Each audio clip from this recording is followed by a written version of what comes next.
It's not my natural inclination wax poetic about managers, given they're often presidents of their own fan clubs. But you've got to give as much credit as possible the job Eddie Howe has done at Newcastle. My first reaction was that this wasn't an obvious fit. He was Newcastle's second choice after Unai Emery and left Celtic job because I realized at the time he didn't have stomach for it.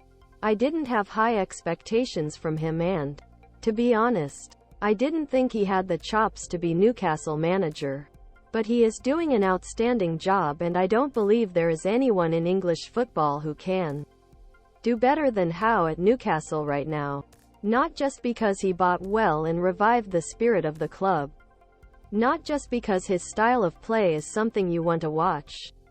Not just because they can overcome player shortages.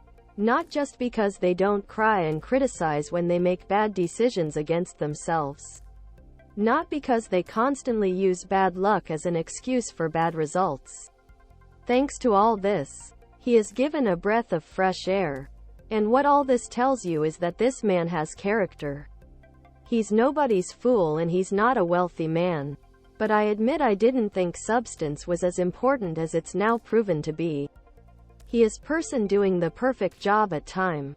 However, you still need to achieve successful results. Eddie Howe had doubts when he joined Newcastle in 2021 but has done an outstanding job on Tyneside.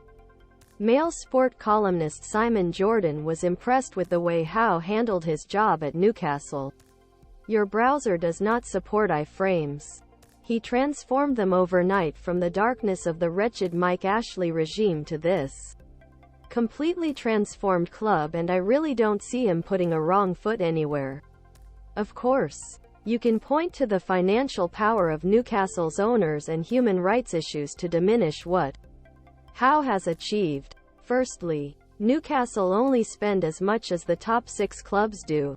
And secondly, it is unreasonable to expect Howe to offer any insight into the owner's moral compass, values, motivations and aspirations. Senior managers and chairman of the board should answer such questions rather than manager.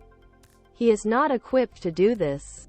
Just as Pep Guardiola is not equipped to talk about financial fair play obligations whether Manchester City comply or not.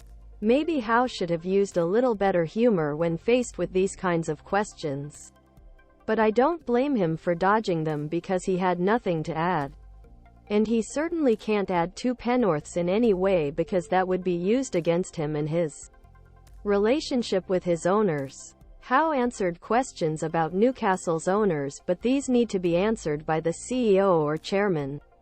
Is there a right or wrong answer that Howe can offer, given the fact that he would have to disparage property to give the correct answer?